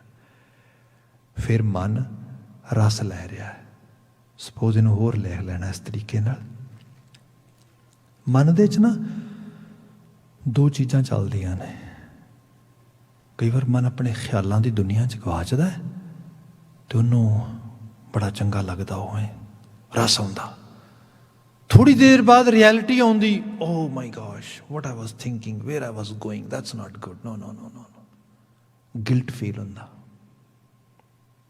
ਅਗੇਨ ਇਹ ਚੀਜ਼ ਹੋ ਜਾਂਦੀ। And we are dealing with this misery all the time. At one level we really actually have some sort of good feeling, then we realize, oh my gosh, what I was thinking, that's bad stuff again. And this is the whole process is going on again and again. ਇਹ ਜਿਹੜੀ ਹਾਲਤ ਆ, ਇਹਨੂੰ ਸਾਹਿਬ ਨੇ ਕਿਹਾ ਉਹ ਭਲੇ ਬੰਦੇ, ਸੱਚਾਈ ਇਹ ਹੈ ਏਤੇ ਰਸ ਸ਼ਰੀਰ ਕੇ ਕਹਿ ਕਟ ਨਾਮ ਨਿਵਾਸ। ਨਾਮ ਦਾ ਨਿਵਾਸ ਕਿੱਥੇ ਹੋਇਆ ਤੇਰੇ ਅੰਦਰ? You are lost. ਫਿਰ ਨਾਮ ਦੀ ਮੰਗ ਵੀ ਨਹੀਂ ਹੋਏਗੀ। ਮਨ ਨਹੀਂ ਮੰਗੇਗਾ ਨਾਮ। ਮਨ ਤੇ ਮਨ ਪਾਉਂਦੀਆਂ ਸਥਿਤੀਆਂ ਮੰਗੇਗਾ, ਉਹਨਾਂ ਨੂੰ ਕਲਪੇਗਾ, ਉਹਨਾਂ ਨੂੰ ਸੋਚੇਗਾ। ਸਿਮਰਨ ਕਿੱਥੇ ਹੋਏਗਾ? ਫਿਰ ਹਾਂ, ਸਿਮਰਨ ਪ੍ਰਟੈਂਡ ਹੋ ਜਾਂਦਾ ਥੋੜ੍ਹਾ ਬਹੁਤਾ, ਬੈਠੇ ਪਾਠ ਕੀਤਾ, ਹੋਇਆ ਨਾ ਹੋਇਆ ਇੱਕ ਬਰਾਬਰ, ਸੰਗਤ ਚਾਹੇ ਬੈਠੇ ਨਾ ਬੈਠੇ ਇੱਕ ਬਰਾਬਰ। And again people complain, we exercise some sort of religious things or religious area, but we never get any different feeling or any level of you can say enjoyment. ਭਾਈ ਗੱਲ ਇਹ ਰਿਲੇਸ਼ਨਸ਼ਿਪ ਹੀ ਕੋਈ ਨਹੀਂ ਉੱਥੇ ਤੇ, ਇਹ ਤਾਂ ਜਸਟ ਇੱਕ fake pretend ਹੋ ਰਿਹਾ ਸਾਰਾ। ਗੁਰੂ ਮਹਾਰਾਜ ਨੇ ਇੱਥੇ ਬਿਆਨ ਕੀਤਾ ਇਸ ਸ਼ਬਦ ਦੇ ਵਿੱਚ, ਕਿਹਾ ਇਸ ਤੋਂ ਬਾਹਰ ਆ, ਜਿੱਥੇ ਮਨ ਥੋੜ੍ਹਾ ਸੁਧਰੇਗਾ ਉੱਥੇ ਹਾਰ ਸ਼ਿੰਗਾਰ ਤੰਬੋਲ ਰਸ ਇਹਨਾਂ ਦੀ ਬਹੁਤੀ ਲੋੜ ਨਹੀਂ ਰਹਿ ਜਾਏਗੀ। ਅੰਦਰੋਂ ਭਰੇ ਹੋਏ ਬੰਦੇ ਨੂੰ ਬਾਹਰੋਂ ਵਿਖਾਵੇ ਦੀ ਬਹੁਤੀ ਆਵਸ਼ਕਤਾ ਨਹੀਂ ਰਹਿ ਜਾਂਦੀ। ਜਦੋਂ ਅੰਦਰ ਖਲਾ ਆ ਫਿਰ ਬਾਹਰ ਵਿਖਾਵੇ ਲਈ ਬਹੁਤ ਕੁਛ ਚਾਹੀਦਾ ਆ। ਸਾਈਕੋਲੋਜੀ 'ਚ ਇਹਨੂੰ ਕਿਹਾ ਜਾਂਦਾ, people who are very introverted they pretend they are extroverted. People who are totally extroverted, they're introverted. They don't want to say anything. Why? Because they know everything. Actually, ਕਿਉਂ ਕਿਸੇ ਨੂੰ ਐਕਸਪਲੇਨ ਕਰਨਾ, ਕਿਉਂ ਦੱਸਣਾ, ਕਾਹਦੇ ਲਈ? ਆਈ ਨੋ, ਅੰਦਰੋਂ ਭਰਿਆ ਆ ਬੰਦਾ, ਉਹ ਲੋੜ ਹੀ ਨਹੀਂ ਹੈ ਉਹਨੂੰ, ਉਹ ਵਿਖਾਵੇਬਾਜ਼ੀ ਤੋਂ ਬਾਹਰ ਆ ਗਿਆ, ਉਹ ਸਮਝਦਾ ਸਾਰੇ ਕਾਸੇ। ਜ਼ਿਕਰ ਇੱਥੇ ਆ ਗਿਆ, ਕਿਹਾ ਗਿਆ ਕਿ ਉਹ ਭਲੇ ਬੰਦੇ, ਤੂੰ ਕਾਜਲ ਫੂਲ ਤੰਬੋਲ ਰਸ ਲੈ ਤਨ ਕੀਆ ਸ਼ਿੰਗਾਰ। ਜਿਸ ਜੀਵ, ਜਿਸ ਜੀਵਾਤਮਾ, ਜਿਸ ਮਨੁੱਖ ਨੇ ਇਸ ਸ਼ਿੰਗਾਰ ਦੀ ਦੁਨੀਆ ਦੇ ਪਿੱਛੇ ਭੱਜਣਾ ਕਰ ਦਿੱਤਾ ਸ਼ੁਰੂ, ਕਾਜਲ ਅੱਖਾਂ ਵਿੱਚ ਪਾਉਣ ਵਾਲੀ ਚੀਜ਼, ਫੂਲ ਜਿਹੜਾ ਹੈਗਾ ਸੁਗੰਧੀ ਵਾਸਤੇ ਤਨ 'ਤੇ ਲਾਉਣੇ, ਜਾਂ ਫੁੱਲਾਂ ਦਾ ਰਸ ਕੱਢ ਲੈਣਾ, ਅਰਕ ਜਿਹਨੂੰ ਅਸੀਂ ਫ੍ਰੈਗਰੈਂਸ ਕਹਿ ਦਿੰਦੇ ਹਾਂ, ਜਾਂ ਵੈਸੇ ਲਿਟਰਲੀ ਤੌਰ 'ਤੇ ਫੁੱਲ ਲਗਾ ਲੈਣੇ, ਉਹਦੀ ਬਾਤ ਹੁੰਦੀ ਹੈ ਇਸਤਰੀ ਪੱਖ 'ਤੇ ਖਾਸ ਕਰਕੇ, ਅਤੇ ਉਹਦੇ 'ਚੋਂ ਰਸ ਪ੍ਰਾਪਤ ਕਰਨਾ, ਇਹ ਸਭ ਬਾਤ ਹੋਈ। ਸੇਜੈ ਕੰਤ ਨਾ ਆਇਓ ਇਵੇਂ ਭਇਆ ਵਿਕਾਰ। ਇਹ ਕੀਤਾ ਤਾਂ ਇਸ ਕਰਕੇ ਵੀ ਕੰਤ ਮੈਨੂੰ ਅਟੈਂਡ ਕਰੇਗਾ, ਉਹਦੀ ਅਟੈਂਸ਼ਨ ਬਾਇਕ ਹੋਏਗੀ, ਤੇ ਸਭ ਕਹਿੰਦੇ ਜਦੋਂ ਹੋਇਆ ਹੀ ਨਹੀਂ ਉਹ ਕੰਮ, ਤੇ ਫਿਰ ਵਿਕਾਰ ਹੋ ਗਿਆ ਸਾਰੇ ਦਾ ਸਾਰਾ। ਅਗੇਨ ਰਿਲੀਜੀਅਸ ਸਾਈਡ 'ਤੇ ਆ ਜਾਈਏ। ਬਿਲਕੁਲ ਜਿਹੜੇ ਲੋਕ ਬਹੁਤ ਕਲੇਮ ਕਰਦੇ ਨੇ ਕਿ we are very religious due to some sort of external activities or external kind of look, ਭਈ ਇਹ ਇਕੱਲਾ ਧਰਮ ਨਹੀਂ ਹੁੰਦਾ। ਧਰਮ ਤੇ ਬੰਦੇ ਦੇ ਅੰਦਰ ਦੀ ਦੁਨੀਆ 'ਚੋਂ ਨਿਕਲਦਾ ਹੈ ਬਾਹਰ। ਹਾਂ, ਬਾਹਰ ਉਸ ਚੀਜ਼ ਨੂੰ ਬੰਦਾ ਫਿਰ ਵਿਖਾਉਂਦਾ ਆ, ਜਿਵੇਂ ਸਪੋਜ਼ ਕਰੋ ਸਾਡਾ ਸਿੱਖੀ ਸਰੂਪ ਆ, ਬੰਦਾ ਇਹ ਵਿਖਾਉਣ ਵਾਸਤੇ ਸਿੱਖ ਨਾ ਹੋਏ, ਬਲਕਿ ਅੰਦਰ ਸਿੱਖੀ ਦਾ ਅਹਿਸਾਸ ਹੋਏ, ਤੇ ਫਿਰ ਇਹ ਦੱਸੇ ਕਿ ਭਾਈ ਮੇਰੇ ਗੁਰੂ ਨੇ ਮੈਨੂੰ ਇਹ ਚੀਜ਼ ਦਿੱਤੀ ਹੈ, ਇਸ ਕਰਕੇ ਮੈਂ ਗੁਰੂ ਦਾ ਸ਼ੁਕਰਗੁਜ਼ਾਰ ਹੋ ਰਿਹਾ। ਇਹ ਸਭ ਕੁਝ ਵਿਖਾਉਂਦਿਆਂ ਹੋਇਆ ਮੈਂ ਗੁਰੂ ਦਾ ਗੁਲਾਮ ਹਾਂ, ਮੈਂ ਗੁਰੂ ਦਾ ਸਿੱਖ ਹਾਂ, ਮੈਂ ਤਾਂ ਇਹ ਚੀਜ਼ ਲੈ ਕੇ ਆ ਰਿਹਾ ਹਾਂ। ਇਹ ਜਿਹੜੀ ਚੀਜ਼ ਇਸ ਲੈਵਲ 'ਤੇ ਲਿਆਂਦੀ ਜਾਏ। ਮਹਾਰਾਜ ਬਿਆਨ ਕਰਦੇ, ਜੇ ਇਹ ਚੀਜ਼ ਨਾ ਬਣੀ, ਸਪੋਜ਼ ਸ਼ਿੰਗਾਰ ਬਣਾ ਲਿਆ ਸਾਰਾ, ਪਰ ਸੇਜੈ ਕੰਤ ਨਾ ਆ ਬਈ, ਉਹ ਆਇਆ ਹੀ ਨਹੀਂ ਸੇਜ 'ਤੇ, ਗੁਰੂ ਵਾਲੇ ਬਣੇ ਹੀ ਨਹੀਂ, ਅਸਲ ਦੇ ਵਿੱਚ ਰੱਬ ਵਾਲੇ ਬਣੇ ਹੀ ਨਹੀਂ, ਖੁਦਾਈ ਹਸਤੀ ਨੂੰ ਮਾਣਿਆ ਹੀ ਨਹੀਂ ਕਿਸੇ ਤਰੀਕੇ ਦੇ ਨਾਲ, ਉਸ ਗੋਡਲੀ ਸਪਿਰਿਚੁਅਲ ਐਬਿਲਿਟੀ ਨੂੰ ਅਰਨ ਹੀ ਨਹੀਂ ਕੀਤਾ, ਅੰਗੇਜ ਨਹੀਂ ਕੀਤਾ ਉਹਦੇ ਨਾਲ ਆਪਣੇ ਆਪ ਨੂੰ। ਮਹਾਰਾਜ ਕਹਿੰਦੇ ਸਾਰਾ ਕੁਝ ਬੇਕਾਰ ਚਲਾ ਗਿਆ, ਸਭ ਵਿਕਾਰ ਹੋ ਗਿਆ। ਉਹਦੀ ਬਾਤ ਕੀਤੀ ਕਿ ਭਲੇ ਬੰਦੇ ਸੇਜਾ ਕੰਤ ਨਾ ਆਇਓ ਇਵੇਂ ਪਿਆ ਵਿਕਾਰ। ਹੁਣ ਆ ਜਾਓ ਨੈਕਸਟ ਸਲੋਕ, ਤੇ ਬੜਾ ਕਮਾਲ ਦਾ ਬਚਨ ਹੈ, ਬਹੁਤ ਡੀਪ ਲੈਵਲ 'ਤੇ ਸਮਝਣ ਵਾਲਾ ਆ। ਮਹਲਾ ਤੀਜਾ। ਸਭ ਕਹਿੰਦੇ ਧਨ ਫਿਰ ਇਹ ਨਾ ਆਖੀਆਂ ਬਹਿਣ ਇਕੱਠੇ ਹੋਏ।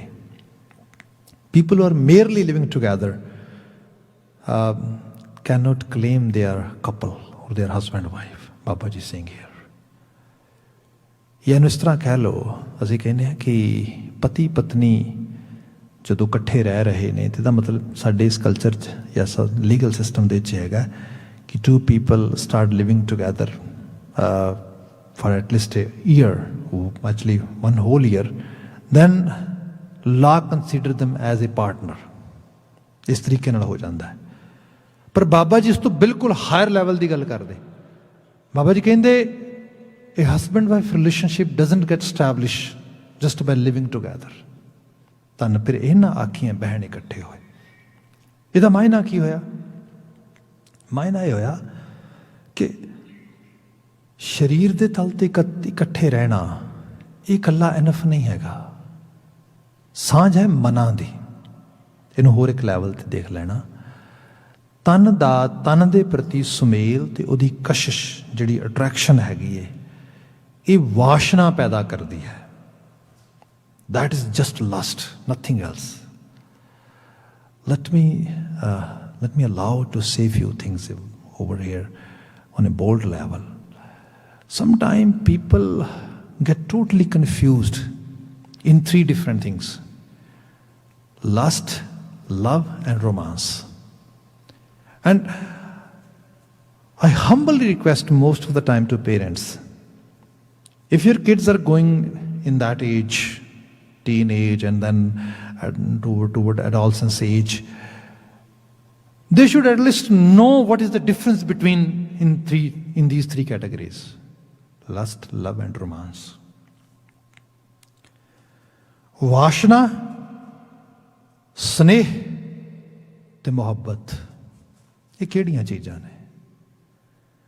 ਬੰਦਾ ਜਦੋਂ ਸਮਝਦਾ ਨਹੀਂਗਾ, ਉਹਦੇ 'ਚ ਹੁੰਦਾ ਇਹ ਹੈ ਕਿ ਉਹ ਲੋਸਟ ਹੋ ਜਾਂਦਾ। ਅੱਜ ਦੀ ਦੁਨੀਆ 'ਚ ਅਸੀਂ ਦੇਖਦੇ ਹਾਂ ਕਿ ਜਿਹੜਾ ਤਨ ਦਾ ਤਨ ਦੇ ਪ੍ਰਤੀ ਅਟਰੈਕਸ਼ਨ ਆ, ਇਤਨਾ ਜ਼ੋਰਾਵਰ ਆ। Love in first sight and love is blind and there so many different kind of terminology people use. ਖਾਸ ਕਰਕੇ ਇੱਕ ਦਿਨ ਜਿਹੜਾ ਹੁੰਦਾ ਜਿਹਨੂੰ ਵੈਲੈਂਟਾਈਨ ਡੇ ਕਿਹਾ ਜਾਂਦਾ, ਹਾਲਾਂਕਿ ਉਹਨੂੰ ਐਕਸਪਲੇਨ ਤੇ ਬੜਾ ਡਿਫਰੈਂਟ ਲੈਵਲ 'ਤੇ ਕਰਦੇ ਲੋਕ।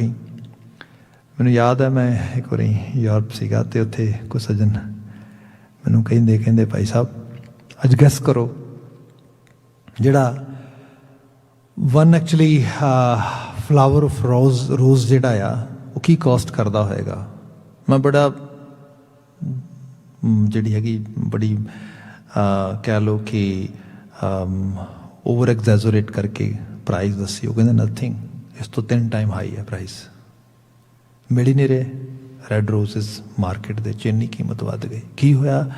ਕਿਉਂਕਿ ਲੋਕਾਂ ਨੇ ਇੱਕ ਦੂਜੇ ਨੂੰ ਇਹ ਪਿਆਰ ਦਾ ਇਜ਼ਹਾਰ ਕਰਨਾ, ਇਹ ਸਭ ਚੀਜ਼ਾਂ ਕਰਨੀਆਂ ਨੇ। ਇਹਦਾ ਪਿਆਰ ਦਾ ਮਤਲਬ ਕੀ ਸਮਝਿਆ ਗਿਆ? Physical attraction plus nothing else. Again if we come toward the Gurbani side, Gurbani ਪਤਾ ਕਹਿੰਦੀ ਸਾਨੂੰ, ਗੁਰਬਾਣੀ ਕਹਿੰਦੀ ਇਸ ਤਨ ਨੂੰ ਸਮਝ ਪਹਿਲਾਂ। ਇਹ ਤਨ ਕੀ ਹੈ ਅਸਲ ਵਿੱਚ? ਸਭ ਬਿਆਨ ਕਰਦੇ ਕਿ ਵਿਸ਼ਤਾ ਅਸਤ ਰਕਤ ਪ੍ਰੇਟੇ ਚਾਮ ਤਿਸ ਉੱਪਰਲੇ ਰਾਖਿਓ ਗੁਮਾਨ। ਇਹ ਦਿਸਦੀ ਜਿਹੜੀ ਇਹ ਚਮੜੀ ਹੈ, ਚਮੜੀ ਤੇ ਥੋੜੀ ਜਿਹੀ ਫੀਚਰਸ ਨੇ। ਬੰਦਾ ਇਹਨਾਂ ਨੂੰ ਵੇਖ ਕੇ ਪਾਗਲ ਹੋ ਜਾਂਦਾ ਵੀ ਉਹ ਕਮਾਲ ਹੈ, ਕਿਆ ਚਮੜੀ ਹੈ, ਕਿਆ ਫੀਚਰਸ ਨੇ, ਹੈ ਨਾ। I want to enjoy it, I want to actually have it, that kind of thinking. Baba ji ਕਹਿੰਦੇ ਜੇ ਸਰੀਰ ਨੂੰ ਸਹੀ ਤਰੀਕੇ ਨਾਲ ਐਕਸਪਲੇਨ ਕਰੇਗਾ ਤਾਂ ਪਤਾ ਲੱਗੇਗਾ। ਵਿਸ਼ਟਾ ਹਰ ਇੱਕ ਬਾਡੀ ਜਿਹੜੀ ਹੈ at least near about 1 kg stool each body is carrying all the time, at least that much. Age ਦੇ ਨਾਲ ਕੁਦ ਘੱਟ ਨਾਲ ਥੋੜਾ ਬਹੁਤਾ ਡਿਫਰ ਕਰੇਗਾ, but we all carry that much. If we are not able to carry that much stool all the time in our actually bowel, that means we are having loose motion, or we are not actually healthy, we are sick. ਇੰਨੀ medical professional ਦੀ ਗੱਲ ਕੀਤੀ ਜਾਂਦੀ ਹੈ। ਹਰ ਵਕਤ ਇੰਨਾ ਅਸੀਂ ਗੰਦਗੀ ਨਾਲ ਚੱਕ ਕੇ ਤੁਰੇ ਫਿਰਦੇ ਹਾਂ। ਵਿਸ਼ਟਾ ਅਸਤ ਨੇ ਹੱਡ ਮੋਟੇ ਮੋਟੇ ਆ ਹੱਡੀਆਂ। ਫਿਰ ਰਕਤ, ਹੱਡੀਆਂ ਦੇ ਵਿੱਚ ਵੀ ਲਹੂ ਚੱਲ ਰਿਹਾ, ਉੱਤੇ ਵੀ ਲਹੂ ਚੱਲ ਰਿਹਾ, ਨਸਾਂ 'ਚ ਵੀ ਲਹੂ, ਇਹ ਸਾਰਾ ਕੁਛ ਵਿਸ਼ਟਾ ਆ। ਹੱਡੀਆਂ ਨੇ, ਮਿੱਝ ਮਾਸ ਹੈ ਸਾਰੇ ਦਾ ਸਾਰਾ। ਬਾਹਰ ਕਿਤੇ ਤੁਹਾਨੂੰ ਦਿਸ ਜੇ ਨਾ ਐਵੇਂ ਹੱਡੀਆਂ, ਮਿੱਝ ਮਾਸ ਤੇ ਗੰਦਗੀ, ਤੁਸੀਂ ਨਫ਼ਰਤ ਕਰੋਗੇ, ਓ ਮਾਈ ਗॉड ਕੀ ਵੇਖ ਲਿਆ, ਰੋਟੀ ਖਾਣ ਨੂੰ ਜੀ ਨਹੀਂ ਕਰਦਾ। ਤੇ ਸਾਹਿਬ ਕਹਿੰਦੇ ਕੁਦਰਤ ਨੇ ਕੀਤਾ ਕੀ ਇਹ? ਵਿਸ਼ਟਾ ਅਸਤ ਰਕਤ ਪ੍ਰੇਟੇ ਚਾਮ, ਉਹਦੇ ਤੇ ਚਮੜੇ ਦਾ ਪਲਸਤਰ ਲਾਤਾ, ਚਮੜੀ ਹੈ ਸਾਰੀ। ਤੇ ਸਾਹਿਬ ਕਹਿੰਦੇ ਤਿਸ ਉੱਪਰਲੇ ਰਾਖਿਓ ਗੁਮਾਨ, ਉੱਤੇ ਬੰਦਾ ਗੁਮਾਨ ਕਰਦਾ ਕਿਆ ਜੈਸਾ ਚਮੜਾ ਮੇਰਾ ਆ ਕਿਸੇ ਦਾ ਨਹੀਂ ਹੈਗਾ, ਆ ਫਲਾਣਾ ਚਮੜਾ ਬੜਾ ਵਧੀਆ ਹੈਗਾ। that is happening. If we are not understanding this reality of this body in that level, that means we are illiterate and we are treating ourselves and others on level of lust, ਵਾਸ਼ਨਾ ਦੇ level ਤੇ। ਇਹਦੇ 'ਚ ਕੋਈ ਸਨੇਹ ਨਹੀਂਗਾ, ਇਹ ਬਹੁਤ lower level ਦੀ ਗੱਲ ਹੈ। ਜੇ ਦੋ individuals just, sorry again I'm saying some bold kind of example over here. Nowadays there is one terminology people use a lot, friends with benefits. Being a counselor, I have these terminologies so many times. You know, we're living in this legal system, in this environment. If something is legally allowed, it's okay. What can we say over here? But think about it. ਅਜੇ ਮੈਂ ਇੱਕ ਗੱਲ ਕੀਤੀ, ਉਹ ਜਿਹੀਆਂ ਬਹੁਤ ਸਾਰੀਆਂ ਚੀਜ਼ਾਂ ਨੇ ਜਿਹੜੀਆਂ I am not able to even speak over here. But that mean ਦੋ ਸਰੀਰ ਇਕੱਠੇ ਇਸ ਰੂਪ ਵਿੱਚ ਇਸ ਲੈਵਲ ਤੇ ਰਹਿ ਰਹੇ ਨੇ to fulfill just only that kind of need. That is a part of relationship. That is a part of our actually day-to-day life. That is a part of our society. But that is not everything. Lust kalla nahi ga. Love, romance. ਬੱਚੇ ਨੂੰ ਅਹਿਸਾਸ ਕਰਾਉਣਾ ਭਾਈ ਪਿਆਰ ਬੜੀ ਵੱਡੀ ਚੀਜ਼ ਹੈ, ਸਨੇਹ ਬੜੀ ਵੱਡੀ ਚੀਜ਼ ਹੈ, ਮੁਹੱਬਤ ਕਿਸੇ ਹੋਰ ਚੀਜ਼ ਨੂੰ ਕਹਿੰਦੇ ਨੇ। ਭਗਤ ਫਰੀਦ ਜੀ ਨੂੰ ਪੁੱਛੋ ਮੁਹੱਬਤ ਕੀ ਹੈ, ਉਹ ਕਹਿੰਦੇ ਦਿਲੋਂ ਮੁਹੱਬਤ ਜਿਨ ਸੇ ਹੀ ਸੱਚੇ ਆ। ਜਿਹੜੀ ਮੁਹੱਬਤ ਆ ਸਾਡੇ ਘਰ ਇੱਕ ਕਿਤਾਬ 'ਚ ਆ ਭਾਈ,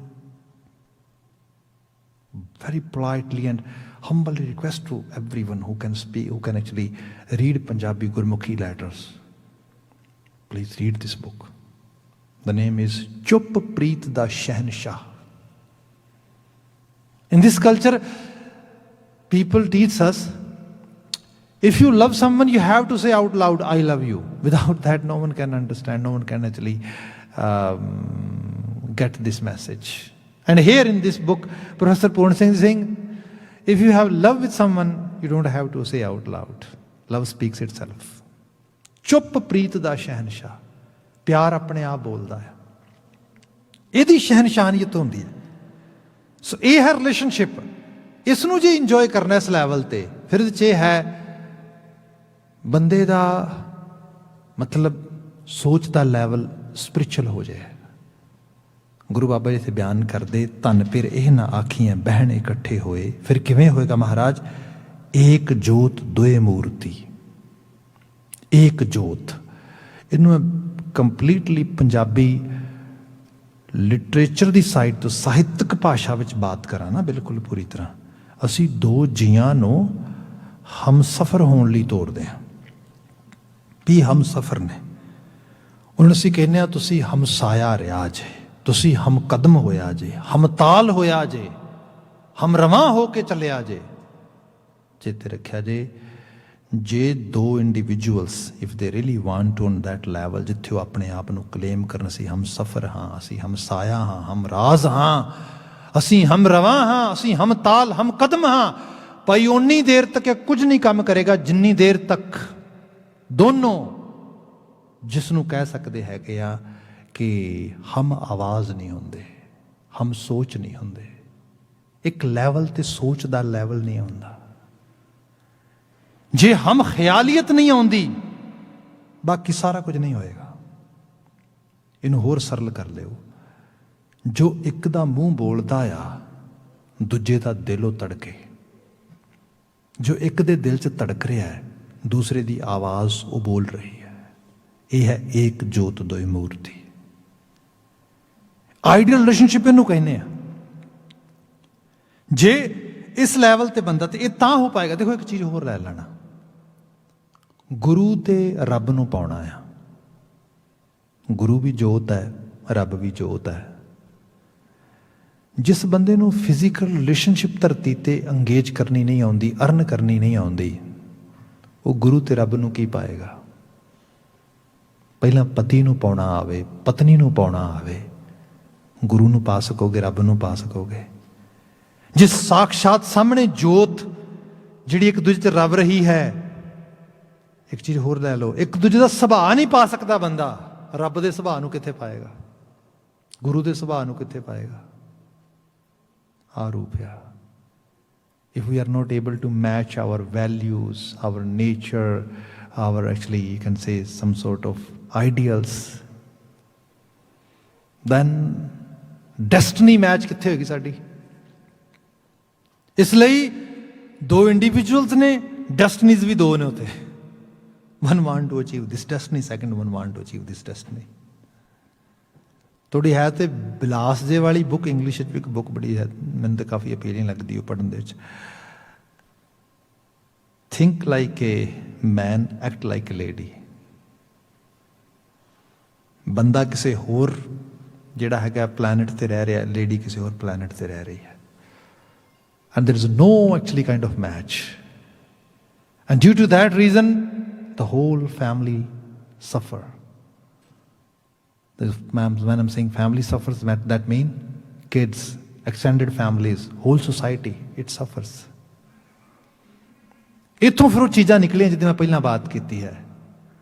ਔਰਫਨਿਜ਼ਮ ਆ ਰਿਹਾ ਹੈਗਾ, ਸਿੰਗਲ ਪੈਰੈਂਟਿੰਗ ਮਾਡਲ ਆ ਰਿਹਾ ਹੈਗਾ। End of the day total ਜਿਹੜੀ ਡਿਸਟਰੈਕਸ਼ਨ ਆ ਰਹੀ ਹੈ। ਇੱਥੋਂ ਗਨ ਚੱਕੀ, ਬੰਦੇ ਨੇ ਜਾ ਕੇ 4 ਬੰਦੇ ਮਾਰਤੇ, ਉੱਥੇ ਗੱਡੀ 'ਚ ਚੱਕੀ, ਚਲੋ ਜੀ 10 ਬੰਦਿਆਂ ਤੇ ਚੜਾ ਦਿੱਤੀ।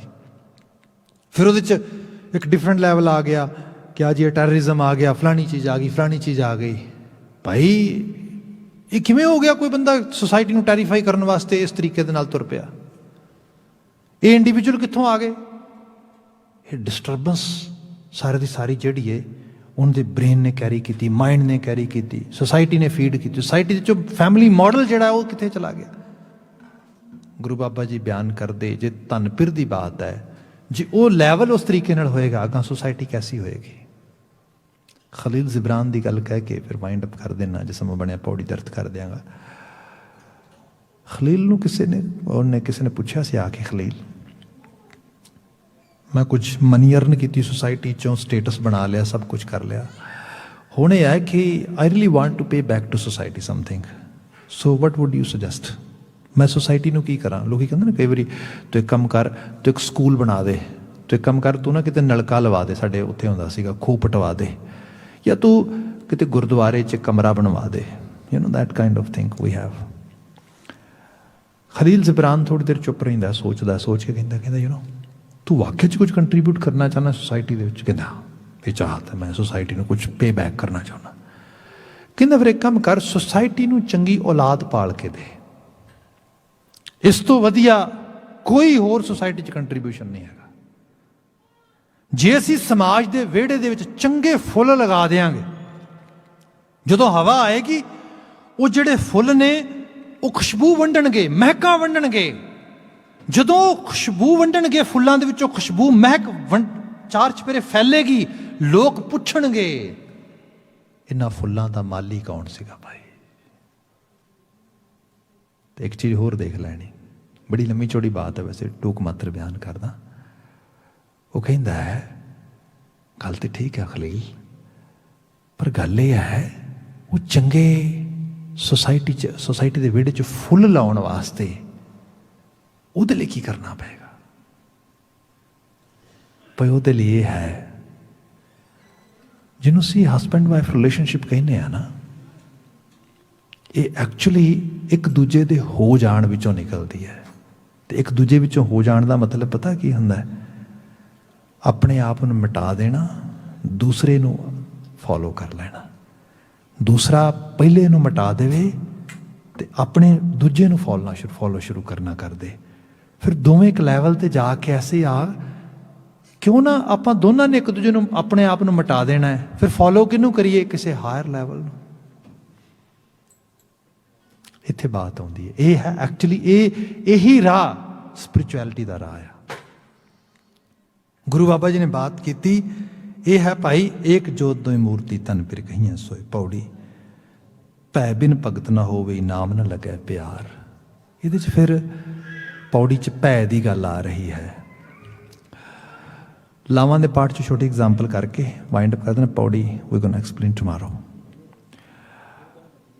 When we read or listen Lama's part, and especially second Lama's part, ਹਰ ਦੂਜੜੀ ਲਾਮ ਸਤਿਗੁਰ ਪੁਰਖ ਮਿਲਾਇਆ ਬਲਰਾਮ ਜੀਓ, ਨਿਰਭਉ ਭੈ ਮਨ ਹੋਏ ਹਉਮੈ ਮੈਲ ਗਵਾਇਆ ਬਲਰਾਮ ਜੀਓ, ਨਿਰਮਲ ਪੋ ਪਾਇਆ ਹਰ ਗੁਣ ਗਾਇਆ, ਹਰ ਵੇਖੈ ਰਾਮ ਹਦੂਰੇ। ਹਦੂਰੇ ਹੁੰਦਾ ਹੈ ਹਜ਼ੂਰੀ, ਪ੍ਰੈਜ਼ੈਂਸ। ਦੇਖੋ ਹਰ ਵਕਤ ਪਤੀ ਨਾਲ ਪਤਨੀ ਪ੍ਰੈਜ਼ੈਂਟ ਨਹੀਂ ਰਹਿ ਸਕਦੀ, ਪਤਨੀ ਦੇ ਨਾਲ ਪਤੀ ਹਰ ਵਕਤ ਮੌਜੂਦ ਨਹੀਂ ਰਹਿ ਸਕਦਾ। ਫਿਰ ਕੀ ਹੈ? ਪਤੀ ਪਤਨੀ ਸਾਡੇ ਨਾਲ ਨਹੀਂ ਤੁਰਦੇ, ਅਸਲ 'ਚ ਸਾਡੇ ਜ਼ਿਹਨ 'ਚ ਬਹਿੰਦੇ ਨੇ ਆ ਕੇ। ਜੋ ਅਸੀਂ ਜਾਣਦੇ ਹਾਂ, ਸੰਸਾਰ ਵਿੱਚ ਵਿਚਰਦੇ ਹਾਂ, why people are suffering so much in relationships? The one problem occur all over the globe, that is disloyalty. And why it's happening? Ideal ਤੋਂ ideal ਦੀਆਂ ਚੀਜ਼ਾਂ ਲੈ ਆਓ ਤੁਸੀਂ, sorry to say I don't want to go that side, but ਅਮੀਰੀ ਦੇ ਵਿੱਚ Microsoft ਨੂੰ ਕੌਣ ਪਛਾੜ ਸਕਦਾ? ਲੋਕੀ ਇਹ ਗੱਲਾਂ ਕਰਦੇ ਹੁੰਦੇ ਸੀਗੇ ਕਿ ਜਿਹੜੇ ਖਾਸ ਕਰਕੇ ਜਿਹੜਾ ਉਹ ਹੈ ਮਾਈਕਰੋਸਾਫਟ ਵਾਲਾ ਓਨਰ ਉਹਦਾ ਉਹਨੂੰ ਕਹਿੰਦੇ ਸੀ ਆਈਡੀਅਲ ਕਪਲ ਨੇ। And recently, people who are able to read news and go through with that, they can easily find out what was actually cooking behind the scene. Disloyalty. ਇਹ ਜਿਹੜੀ ਚੀਜ਼ ਆ ਇਹ ਕਿੱਥੋਂ ਆਉਂਦੀ ਕਿੱਥੋਂ ਹੈ? ਜਦੋਂ ਅਨਹੋਂਦ ਹੁੰਦੀ ਹੈ, ਇੱਕ ਜਾ ਰਿਹਾ ਸ਼ਖਸ, ਉਹਨੂੰ ਇਹ ਪਤਾ ਨਹੀਂ ਮੈਂ ਕਿੱਥੋਂ ਬਿਲੋਂਗ ਕਰਦਾ ਹਾਂ, ਮੇਰੀ ਰਿਲੇਸ਼ਨਸ਼ਿਪ ਕਿੱਥੇ ਹੈ। ਇਹ ਜਿਹੜੀ ਚੀਜ਼ ਆ ਹਰ ਵਿਖ ਹੈ Ram ਹਦੂਰੇ। I will elaborate tomorrow a little bit more toward that side. Today time is telling us it's over. So thank you very much being an attentive listener. Bhai Sahib ਆ ਗਏ ਨੇ, ਅਗਲਾ ਪ੍ਰੋਗਰਾਮ ਉਹ ਤੁਹਾਨੂੰ ਸਰੋਤ ਕਰਨਗੇ। ਸਿਮਰਨ 'ਚ ਆਪ ਸ਼ਮੂਲੀਅਤ ਪਾਇਓ ਜੇ। ਕਿਰਸਾਨੀ ਨਾਲ ਜੂਝ ਰਹੇ ਮਾਈ ਭਾਈ ਦੀ ਸਫਲਤਾ ਹੋਏ, ਚੜ੍ਹਦੀ ਕਲਾ ਹੋਏ, ਦਿਲੀ ਅਰਦਾਸ ਹੈ।